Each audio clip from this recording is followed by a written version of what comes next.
The Seal of Biliteracy is an award given to students who speak 2 or more languages proficiently. Students can take the Seal of Biliteracy test in any language of their choosing, including American Sign Language. Students who pass the exam get a gold seal on their diploma.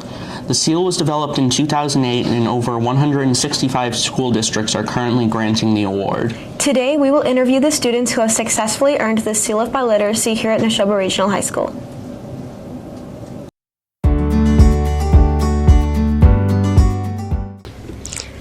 Hey Nashoba, I'm here with Ty, Ellen, Riley Dinjan, Enzo, Carla, Rosalind.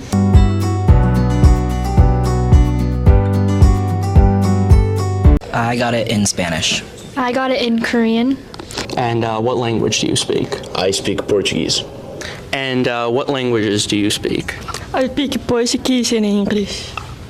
I speak English and Mandarin.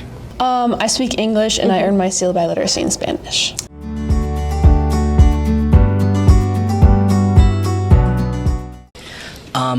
It looks good to colleges. That was the real reason, but also just biliteracy, like in general, being able to understand 2 languages is really important for everything. I did it because my club advisor, Ms. Thorenson, said it would be a good thing to do, and also because you get a cord at graduation. Actually, before it started being a thing in our school, my middle school vice principal told me that they had something like that. I just didn't know that was exactly it. So when they announced that they would start doing that, I already thought I would have done it since 8th grade.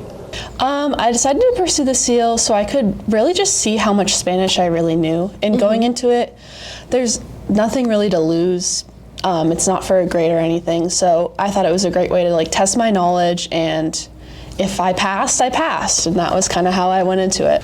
I take this test because when I hear about it, in BT, she say, as you graduating, there's gonna be the diploma to show you that you speak another language freely, which is good because what if one day as you work in just your career, you can show you speak another language. Just as for me, I speak Portuguese, I can show them that I speak Portuguese freely. I don't have to prove that I speak Portuguese ever too. So I think it was good, a better way to do it. And take it because it's a good experience, it is something new. I decided to take this test. My brother actually took it last year, so I decided to do it as well. And I think it's useful to be able to speak different languages so you can talk to different people from around the world.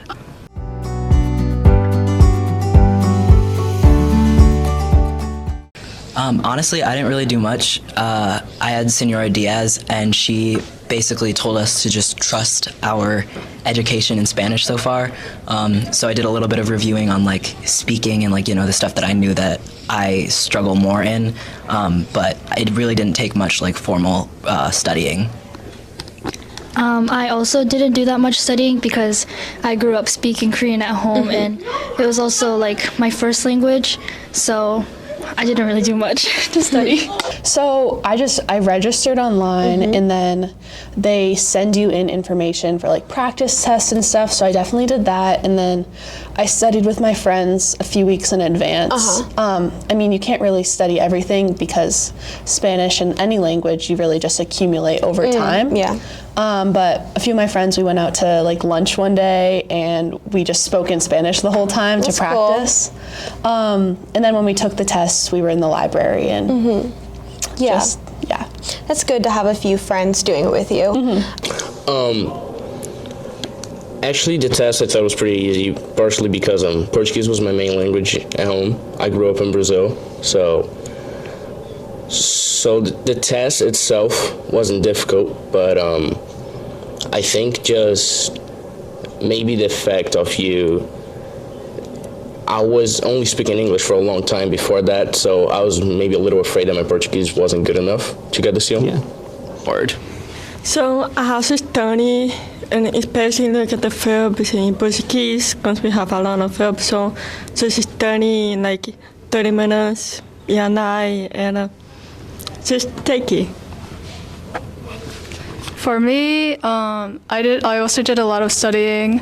My mom helped out a lot with she gave me textbooks to practice out of, but also just reading stuff that had Mandarin in it. They could be picture books. Those helped.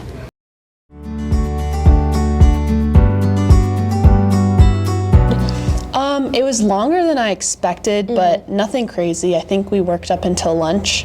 Okay. A few from the beginning of the day? Yeah, from the beginning of the day.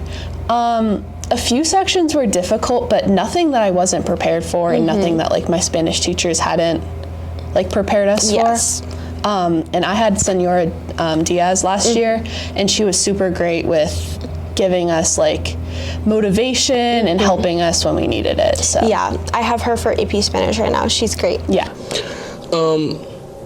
Of all the 4 parts, I think the easiest one is definitely reading, because it's mostly like every Spanish test we have, for example.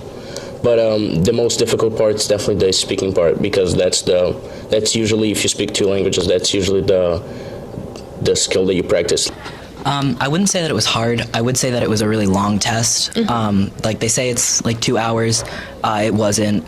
It took me until I had just finished it by the beginning of 4th lunch, and there were still a bunch of people who were still working. So definitely be prepared for a long test, but it wasn't that difficult, especially if you do the reviews online. It's a lot easier than all those, so it wasn't bad. I agree. I think it wasn't that bad, just a little bit long, but doable. Well, thank you guys so much for talking with us today. You're welcome.